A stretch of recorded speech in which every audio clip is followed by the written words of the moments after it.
Բարի երեկո, սիրելի ժողովուրդ։ Մի քիչ ուշ ստացվեց ուղիղ եթեր մտնելը։ Ցանկացած ես տեղեկացնել, որ այսօր գլխավոր դատախազություն ուրեմն դիմում բողոք եմ ներկայացրել, որի մասին ես ձեզ ասել էի անցած եթերի ժամանակ, որ պետք է ներկայացնեմ,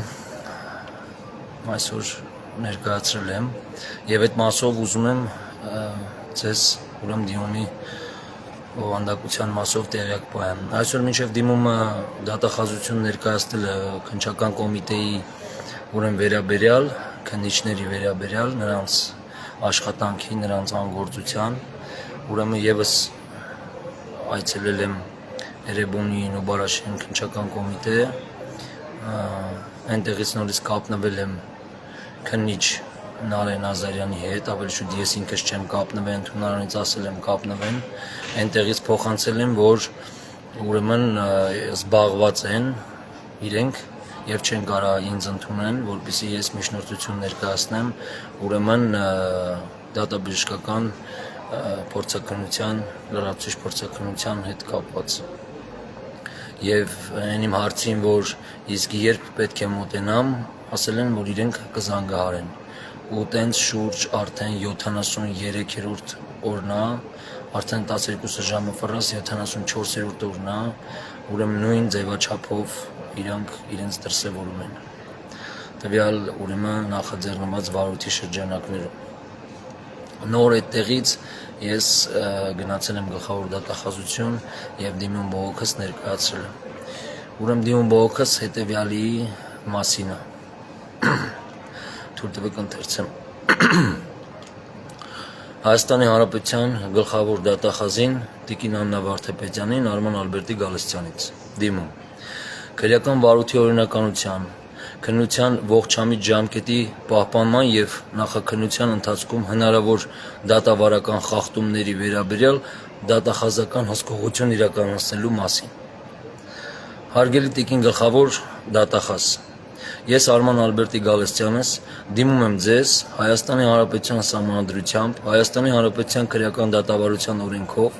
դատախազության մասին Հայաստանի Հանրապետության օրենքով, ինչպես նաև Հայաստանի Հանրապետության կողմից վավերացված միջազգային պայմանագրերով սահմանված դատախազական հսկողության լիազորությունների շրջանակներում, խնդրելով իրականացնել սույն դիմումով ներկայացված հանգամանքների բազմակողմանի լրիվ եւ օբյեկտիվ ուսումնասիրություն։ Գլուխ առաջին, փաստական հանգամանքներ։ 2026 թվականի ապրիլի 23-ին իմ կողմից ներկայացված հանցագործության մասին հաղորդման հիման վրա նախաձեռնվել է քրեական վարույթ, որը սկզբնական փուլում վարույթ է ընդունվել Երևանի Էրեբունու վարչական շրջանի քննչական բաժնի քննիչ Աննա Խաչատրյանի կողմից։ Հետագայում նույն քրեական վարույթը փոխանցվել է նույն քննչական բաժնի մեկ այլ քննիչ Նարե Նազարյանին։ Քննիչի փոփոխության վերաբերյալ ինձ չի տրամադրվել որևէ գրավոր դատավարական որոշում, որով հիմնավորված կլիներ փոխանցման իրավական եւ փաստական հիմքը։ Իմ կողմից տրված հարցադրմանը, թե ինչու է փոխվել վարույթ իրականացնող քննիչը, քննիչ Նարե Նազարյանը հայտնել է, որ չի կարող տրամադրել այդ մասին տեղեկատվություն։ Միաժամանակ ինձ տրամադրվել է քրեական վարույթ նախաձեռնելու մասին որոշման պատճենը, որը ստորագրված է քննիչ Աննա Խաչատրյանի կողմից, այն պայմաններում, երբ վարույթն արդեն փաստացի փոխանցված է եղել մեկ այլ քննիչի, այսինքն Նարե Նազարյանին։ Բայց ինձ միջև այդ պետք է ուրեմն այդ մասին այդ պատճենը տային։ Բացի այդ, վարույթի նախաձեռնման պահից անցել է շուրջ 73 օր։ Սակայն իմ ունեցած տեղեկություններով քրեական հետապնդում չի հարուցվել, ինչպես նաև չի կայացվել վարույթի ընթացքը ավարտող որևէ դատավարական որոշում։ Գլուխ երկրորդ. իրավական հիմնավորումներ։ Հայաստանի Հանրապետության Սահմանադրության 61-րդ եւ 63-րդ հոդվածների համաձայն Յուրաքանչյուր անձ ունի իր իրավունքների եւ ազատությունների արդյունավետ դատական պաշտպանություն ստանալու, ինչպես նաեւ գործի ողջամիտ ժամկետում քննության իրավունք։ Հայաստանի Հանրապետության քրեական դատավարության օրենսգիրքը ամրագրում է հետևյալ հիմնարար սկզբունքները. օրինականության սկզբունք, քրեական վարույթի ողջամիտ ժամկետներում իրականացում, բազմակողմանի լրիվ եւ օբյեկտիվ քննություն, վարույթի մասնակիցների իրավունքների ապահովում, դատախազական հսկողության պարտադիր բնույթ։ Դատախազության մասին Հայաստանի Հանրապետության օրենքի համաձայն դատախազությունը պարտավոր է ապահովել նախաքննության օրինականությունը, կանխել եւ վերացնել իրավախախտումները, ինչպես նաեւ արձագանքել նախաքննության ընթացքում թույլ տրված խախտումներին։ Բացի այդ, 6-րդ հոդվածը երաշխավորում է գործի քննության ողջամիտ ժամկետում իրականացումը, իսկ 13-րդ հոդվածը արդյունավետ իրավական պաշտպանության միջոցի իրավունքը։ Ձևավորված նախադեպային իրավունքի համաձայն պետությունը պարտավոր է ապահովել քրեական արդարադատության համակարգի արդյունավետությունը եւ բացառել պետական մարմինների անգործության կամ ձգձգումների հետևանքով անձի իրավունքների անհամաչափ սահմանափակումը։ Գլուխ 3. Հիմնավոր կասկածներ։ Վերօգնել փաստական տվյալների համադրությունը ողջամիտ կասկած է առաջացնում, որ տվյալ քրեական վարույթում հնարավոր է տեղի են ունեցել քննիչի փոփոխության դատավարական կարգի խախտում, վարույթի ընթացքի ոչ պատշաճ կազմակերպում, քննության անհիմն ձգձգում, դատավարական որոշումների թափանցիկության եւ պատճառաբանության բացակայություն, դատախազական հսկողության անբավարար իրականացում կամ անգործություն։ Նշված հանգամանքները ենթակա են լիարժեք դատախազական ստուգման։ Գլուխ 4. Խնդրանքներ իմ կողմից։ Ելնելով վերօգրյալից խնդրում եմ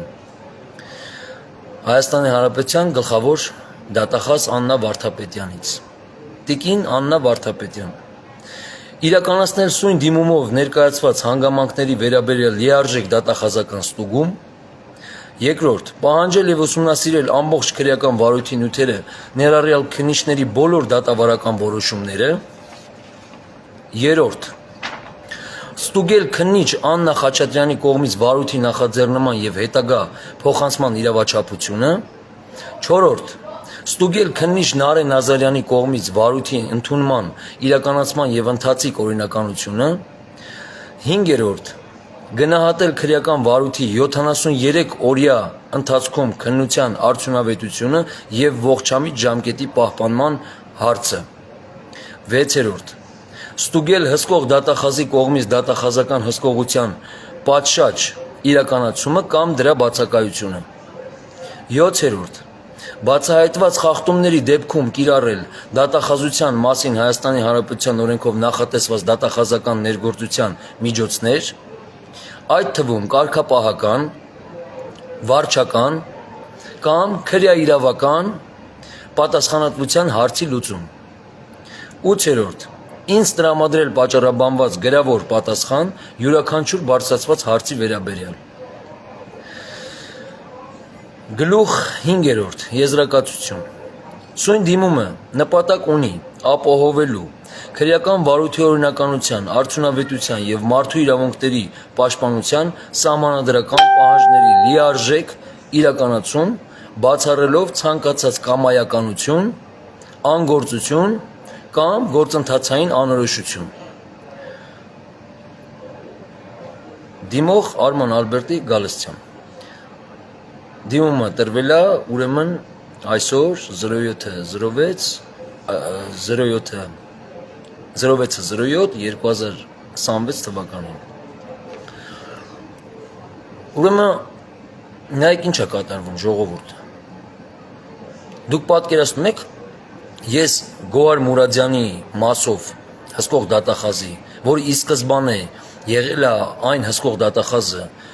որի ուրեմն քննարկման ժամանակ ինձ մեղադրանք առաջադրվել 155-րդ հոդվածով քրեական օրենսգրքի, այն է ընտանեկան բռնություն, ուրեմն որի հետ ես առհասարակ որևիցե մի աղերս ու կապ չունեմ, ոչ այդ բառակապակցության, ոչ բռնություն կիրառողի, ոչ է բռնարարի, ուրեմն այս դատախազը նախ իր վարքագծի մեջ, երբ որ դատական նիստը ավարտվեց, այդ տեսա ձայնագրող, տեսա նկարահանող սարքը անջատվեց, իմ հետ ինչ որ տենց վարքագիծ դրսևորեց, ասելով որ նայի մյուս անգամ հանգարց ավելի խիստ չլինի իմ հարցից հետո, որ ես ասեցի, իսկ ինչու եք դատական նիստը հետաձգում տիկին դատախազ, ինչու առարկեցիք ավելի շուտ, ինչու նպատակահարմար չգտաք, որ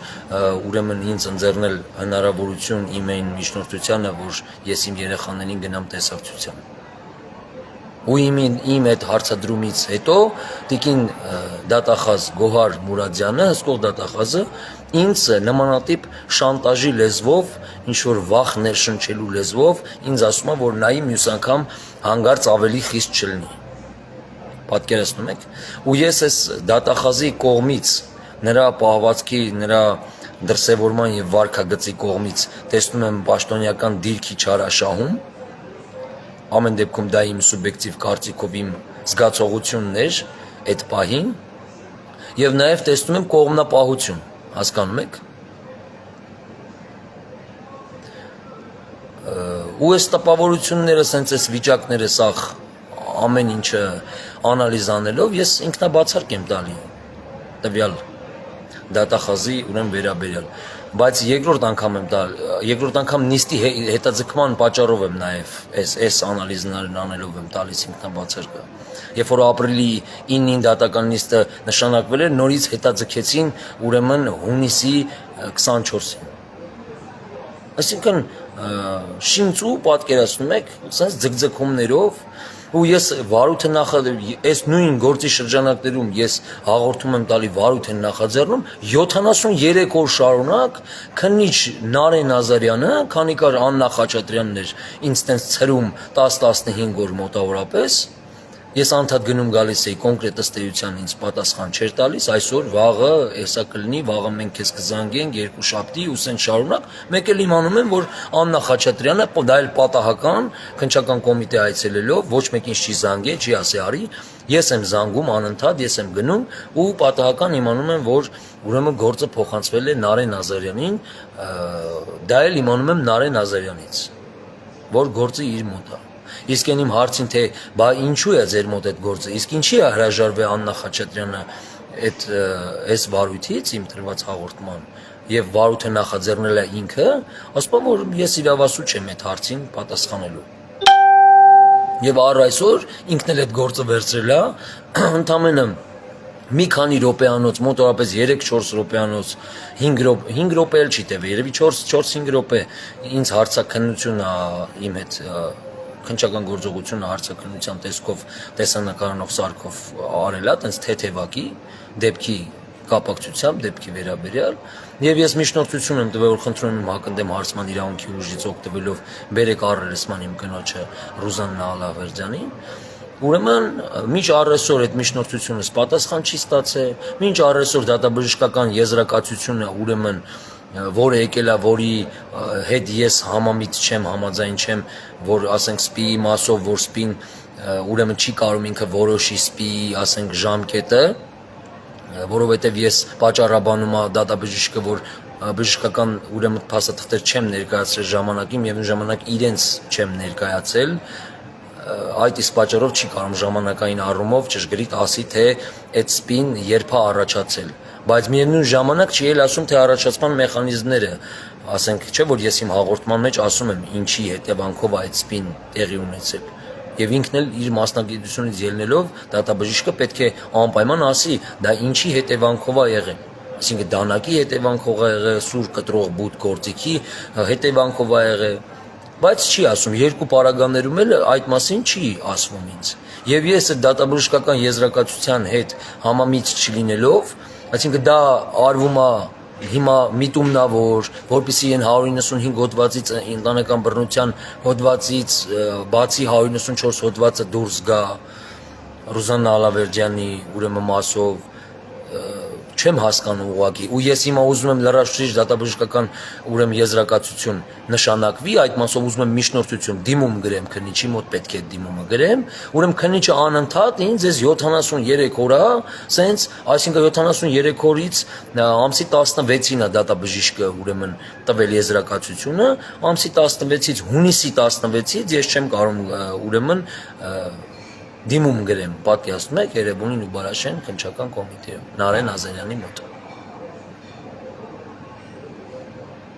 ասենք դուք պատկերացնում եք ինչ է կատարվում հունիսի 16-ից հիմա արդեն հուլիսի 6-ն ենք անընդհատ զբաղված եմ անընդհատ ես կզանգեմ մենք ձեզ կզանգենք գնացեք այսօր չէ վաղը ասեք թող մենք իրան կզանգենք ու այսպես ցրում են առավոտից երեկոն ցրում են ուրեմն վաղը դատաբժշկական ուրեմն փորձաքննության հետ կապված հերացի վերադասներին դիմում բողոք կներկայացնենք կփորձենք եւս քննչական կոմիտե այցելել ուրեմն որպեսի միջնորդություն ներկայացնենք ուրեմն նրանք ասել են կզանգարենք տեսնենք վաղը կզանգարեն որ գնանք այդ դիմում ներկայացնենք ինչպես նաեւ Վարույթի մասով հասկանանք Վարույթը նախաձեռնվել է քրեական հետապնդում ինչու չի հարուցվում ու ինչու Գոհար Մուրադյանը նորից նույն այս մասով երկրորդ Վարույթի մասով որը պատճառով եւ հետևանքով մասամբ ամբողջական շրջանակով կապված է առաջին Վարույթի հետ ինչու այդ ինքնաբացարկը ուրեմն չի ազդել Գոհար Մուրադյանի մասով եւ ինչու դատախազ Գոհար Մուրադյանին չեն փոխարինել մեկ այլ ուրիշ հսկող դատախազով սրանք հարցեր են որոնք պետք է ուրեմն ունենան իրենց պարզաբանումը ուրեմն այս մասով այսքանը սիրելի ժողովուրդ ինչ վերաբերում է երեխաների մասով արդեն մեկ ամսից ավել է երեխաներիս հետ նորից ինձ թույլ չեն տալիս խոսեմ զանգում եմ բարբերաբար ամեն աստծու օր բազմաթիվ անգամներ տարբեր ժամերի առավոտ ցերեկը երեկոյան զանգում եմ չեն պատասխանում գրում եմ չեն պատասխանում մտնում կարդում են չեն պատասխանում այսենց վիճակներ են ապահովում այսենց ինձ զրկանքների ենթարկում պատկերացնես տերորիստի պես անխիղճ անաստվածների պես դուք պատկերացնում եք ինչ է կատարվում սենց պլատֆորմը ստեղծել են սենց փախցրե տարել են մի խոսքով սա հարթել են ու սենց վիճակներ են ապահովում ես մասով իսկ ինչ վերաբերվում է Տիկին Աննա Հակոբյանի հետ կապված վարչապետի կնոջ նրա Նյու Յորքից ունեցած ելույթի հետ կապված ուրեմն կանանց աջակցման կենտրոնների հետ կապված ինչպես նաև բռնության ենթարկված կանանց հետ կապված ես ասել էի որ կխոսեմ այսօր ժամանակային առումով արդեն ուշ է ես վաղը կփորձեմ այդ մասին եւս խոսեմ որովհետև ստեղ թացը չորի հետ խառնվում է հասկանում եք մենք այո կողմ ենք որպիսի նման բռնություն կիրառող բռնարար տղամարդիկ մեր կանանց աղջիկներին որոնք ունեն ընտանիքներ որոնք չունեն ընտանիքներ որ նրանք բռնության չենթարկվեն բայց չի էլ կարելի թացը չորի հետ խառնել եւ ընտանիքների քայքայմամբ եւ հայ ընտանիքների քանդմամբ զբաղվել այսինքն նպաստել որպիսի այդ ընտանիքները քայքայվեն եւ քանդվեն եւ ինչպես ասում էր տիկին Աննա Հակոբյանը ունենալ նմանատիպ հոգեբաններ որոնք պայմաններ են դնում ուրեմն շահառուների առաջ այսինքն բռնության ենթարկված կանանց առաջ որ մի պայմանով որ դուք պետքա չվերադառնաք ձեր ամուսինների մոտ սենց փոխանակ ասենք փորձեն ուրեմն այդ կնոջը այդ իրանց ասած բառով ասեմ եթե իհարկե հոգեհուզական վիճակի է հասած կամ ստրեսիկ վիճակի է հասած կամ ընկճվածության հանեն այդ ստրեսից միևնույն ժամանակ նպաստեն եթե հնարավոր է այդ ընտանիքը վերամիավորվի հաշտվի խաղաղվի լցվի սիրով եւ երջանկությամբ եւ շարունակեն իրենց ուրեմն խաղաղ կյանքը ոչ թե նպաստեն որպեսզի քայքայվեն այդ ընտանիքները եւ քանդվեն հասկանում եք ես իդեպ ասեմ կանանց աջակցման կենտրոնին ես կպարզեմ, ավելի շուտ պարզել եմ, բայց հիմա որպեսզի ուրիշ բան չասեմ, ավելի կոնկրետ լինեմ, ուրեմն կոնկրետ որ կանանց աջակցման կենտրոնն է եղել, այդ կանանց աջակցման կենտրոնի անունը կտամ, կասեմ, եւ ասեմ, որ այդ կանանց աջակցման կենտրոնին եմ դատի տալու անպայման, ոչ միայն հայաստանյան դատարաններով, այլ եվրոպական եւ միջազգային դատարաններով, որովհետեւ նրանց գործողությունների հետևանքով, ուրեմն, ինչպես նաեւ մենք ունենք այն ինչ որ ունենք, այսինքն իմ ընտանիքի մասով այսպես վիճակ է մեր մոտ ստացվել, հասկանում եք։ Այսքանը սիրելի ժողովուրդ, լավ մնացեք, վաղը ուրեմն նորից դուրս կգամ ուղիղ եթեր, նորից ձեզ կհայտնեմ ընթացքի վերաբերյալ, թե ինչ է տեղի ունենում։ Սիրում եմ բոլորիդ, շնորհակալ եմ բոլորից հետ, որ իմ կողքին եք, որ ինձ աջակցում եք։ Պետք է ուժեղ լինենք, այդ էլ ձեր ասելով, որ ամեն օր գրում եք ինձ, շատ շնորհակալ եմ բազմաթիվ նամակագրությունների համար, որ ինձ ուժ եք տալի, ես ձեզանով հպարտ եմ եւ ուժեղ։ Լավ մնացեք, միշտ նոր հանդիպում։